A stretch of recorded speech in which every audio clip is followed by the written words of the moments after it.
웹이 출현하고 나서 이 웹에 종사하는 사람들을 가장 많이 괴롭혔던 것은 이 컨텐츠를 화면에 적절한 곳에 배치하는 문제였습니다. 그래서 상당한 기간 동안 이 문제를 HTML에서 제공하고 있는 테이블 요소를 이용을 해서 해결해 왔습니다. 그런데 테이블은 표를 작성하기 위한 HTML 사용이고, 그리고 그 검색 엔진이 그것을 이해하는 데 어려움이 있습니다. 또한 또 다른 여러가지 문제들이 있죠. 그 이후에 그 CSS에서 제공되고 있는 그 사양들을 이용을 해서 조합을 해서 이 웹사이트 레이아웃을 잡아왔습니다.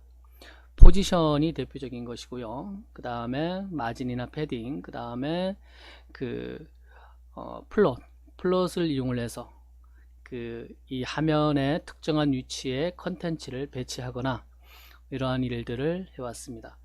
그런데 그것이 근본적인 문제를 해결할 수 있는 것은 아니었죠. 그래서 그 W3C에서 이 CSS 표준을 발전해 가면서 CSS 플렉스박스라는 것을 논의하기 시작했고, 이 플렉스박스가 몇 번의 그 변화의 과정을 거쳐서 이제 완전한 단계까지 정착된 것을 볼 수가 있습니다. CSS 플렉스박스 역시 보완할 점이 있어서 그 이후에 완벽한 그 레이아웃 표준으로 CSS 그리드가 지금 확립이 되었지만, 그 기술의 진보와는 별개로 현실은 이 많은 사람들이 인터넷 익스플로러를 아직 사용하고 있기 때문에 CSS 그리드는 완전하지만 그 인터넷 익스플로러를 지원하지를 않습니다. 그런 문제 때문에 지금 현재 상황에서 그 퍼블리셔나 아니면 이 웹 종사하는 분들이 반드시 익혀야 하는 것은 이 플렉스박스라고 볼 수가 있습니다. 이 플렉스박스로 과거에 어려움을 겪던 그런 많은 문제점들, 이 레이아웃 배치와 관련된 문제들을 해결을 할 수가 있기 때문입니다. 또한 무엇보다도 그 세계 시장의 상당 부분을 차지하고 있는 부트스트랩이 4로 그 버전업이 되면서 부트스트랩 4에서 이 플렉스박스를 그 정식으로 채용을 해서 거기에 적용하고 있습니다. 그래서 이 플렉스박스를 정확하게 이해를 하면 여러분들이 그 부트스트랩 4를 활용해서 웹사이트를 제작을 할 때도 상당한 도움이 될 것입니다. 여기 지금 보면 그 홈페이지의 가장 일반적인 그 구조인데, 상단에 헤더가 있고요. 그 다음에 가운데 부분에 이렇게 그 내부바 메뉴, 그 다음에 메인 그 컨텐츠, 그 다음에 이제 부가적인 정보들, 뭐 광고라든가 뭐 이런 부가적인 정보들 이렇게 해서 배치가 되는 것을 볼 수가 있습니다. 그 다음에 이제 하단에 이 푸터가 있겠죠. 그리고 이 가운데 부분을 보면 뭐 다른 영역도 다 마찬가지지만, 이 가운데 부분을 우리가 일반적으로 보면 이렇게 이 컬럼으로 배치를 나누는 것을 볼 수가 있습니다. 예를 들어서 그 왼쪽 부분에는 그 메뉴 구조를 둔다든가, 가운데 부분에 이 메인 컨텐츠 본문을 보여주고, 이 오른쪽 영역에 한쪽 영역에 부가적인 정보를 제공하는 것을 볼 수가 있습니다. 물론 그것이 두 개가 될 수도 있고, 칼럼이 두 개가 될 수도 있고, 아니면 뭐 전체를 통으로 메인 컨텐츠를 보여줄 수도 있습니다. 근데 일반적인 형태가 이것을 응용을 해서 만든다라는 것을 볼 수가 있습니다. 이 형태가 지금 보면 그 HTML 구조는 뭐 간단하게 이렇게 되어 있고요. 지금 HTML5 그 시멘틱 그 태그를 이용을 해서 제가 이렇게 코딩을 해놨습니다. 그리고 이 부분에 대해서 우리가 지금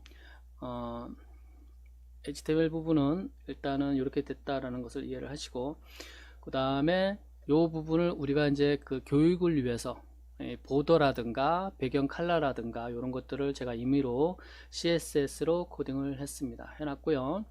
우리가 기존에 보면 이 부분을 우리가 화면 배치를 이렇게 나란히 정렬하게 하기 위해서 어떻게 처리를 했냐면, 여기 보면 그 시멘틱 태그 내부, 그 다음에 메인 어사이드 부분에 대해서, 요 부분에 대해서 대부분은 이 플롯 같은 거를 이용을 해서 이렇게 처리를 하는 경우가 많이 있었죠. 그러면 플롯을 이용하면 이렇게 넘어가죠. 근데 플롯이 이게 한계가 많이 있습니다.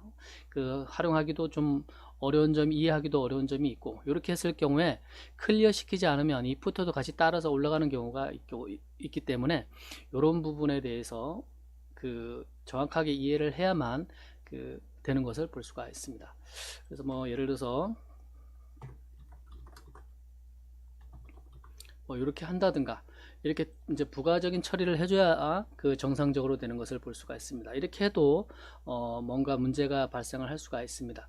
근데 이제 플렉스를 이용을 하게 되면 여러분들이 이런 문제들을 굉장히 수월하게 배치를 할 수가 있습니다. 이 지금 그 시멘틱 그 엘리먼트 헤더라든가 섹션이라든가 푸터, 그 다음에 그 DIV라든가 이런 건 블록 레벨 엘리먼트죠. 그래서 이 한행을 그 엘리먼트가 통째로 차지를 합니다. 그래서 이런 것을 그 다루기 쉽게 할 수 있는 것이 블랙박스라고 보시면 됩니다.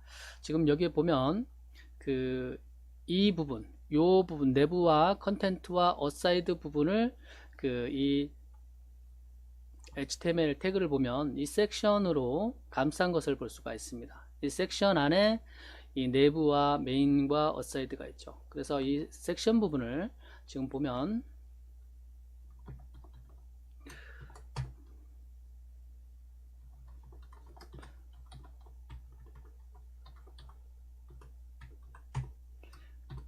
그 섹션 부분에 그 디스플레이 속성으로 플렉스를 주기만 하면 바로 좀 전에 그 블록 레벨 엘리먼트였던 것이, 내부나 컨텐트나 어사이드였던 것이 그 바로 플렉스의 영향을 받아서 이렇게 배치가 되는 것을 볼 수가 있습니다.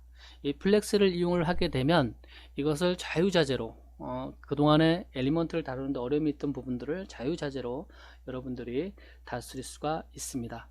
예, 이후의 강좌를 통해서 이것을 구체적으로 다루는 방법을 살펴보도록 하겠습니다.